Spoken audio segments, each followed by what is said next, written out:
Assalamualaikum warahmatullahi wabarakatuh. Perkenalkan, nama saya Admiral Raditya dari kelompok 3 dan beserta dua teman saya, Akbar Ramadhani dan Bintang Aji Purnomo.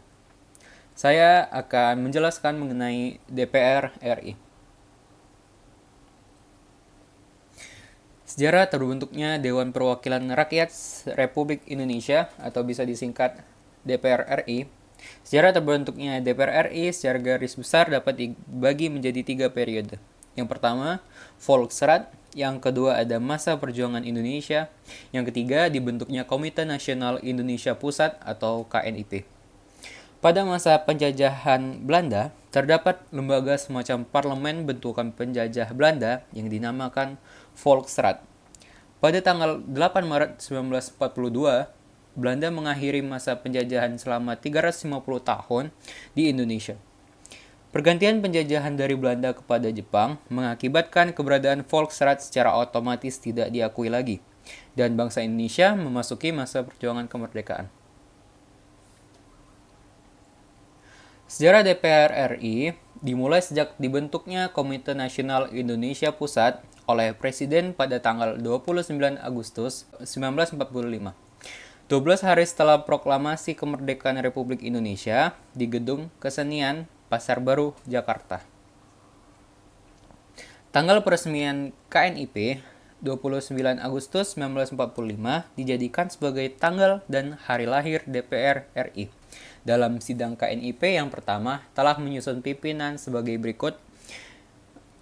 Ketua yaitu Mr. Kasman Singodimedjo. Wakil Ketua 1 yaitu Mr. Sutarjo Kartohadikusumo. Wakil Ketua 2 yaitu Mr. J. Latuharhari. Wakil Ketua 3 yaitu Adam Malik. Tugas dan wewenang. Terkait dengan fungsi legislasi, DPR memiliki tugas dan wewenang. Yang pertama, menyusun program legislasi nasional atau prolegnas. Yang kedua, menyusun dan membahas rancangan undang-undang.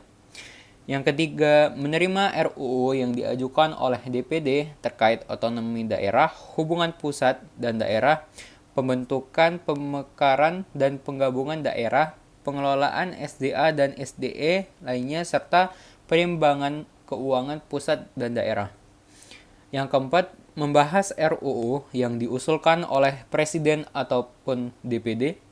Yang kelima, menetapkan UU bersama dengan Presiden.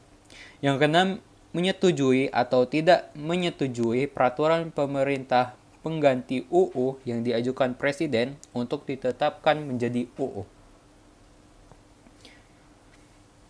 Terkait dengan fungsi anggaran, DPR memiliki tugas dan wewenang sebagai berikut. Yang pertama, memberikan persetujuan atas RUU tentang APBN yang diajukan oleh Presiden.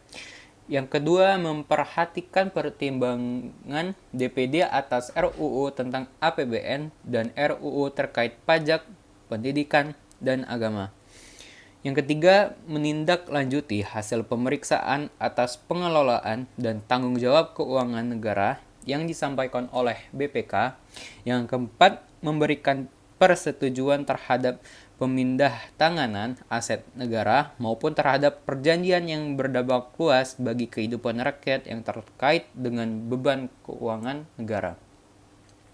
Terkait dengan fungsi pengawasan, DPR memiliki tugas dan wewenang. Yang pertama, melakukan pengawasan terhadap pelaksanaan UU, APBN, dan kebijakan pemerintah. Yang kedua, membahas dan menindaklanjuti hasil pengawasan yang disampaikan oleh DPD terkait pelaksanaan UU mengenai otonomi daerah, pembentukan, pemekaran, dan penggabungan daerah, pengelolaan SDA dan SDE lainnya, pelaksanaan APBN, pajak, pendidikan, dan agama. Hak dan kewajiban anggota.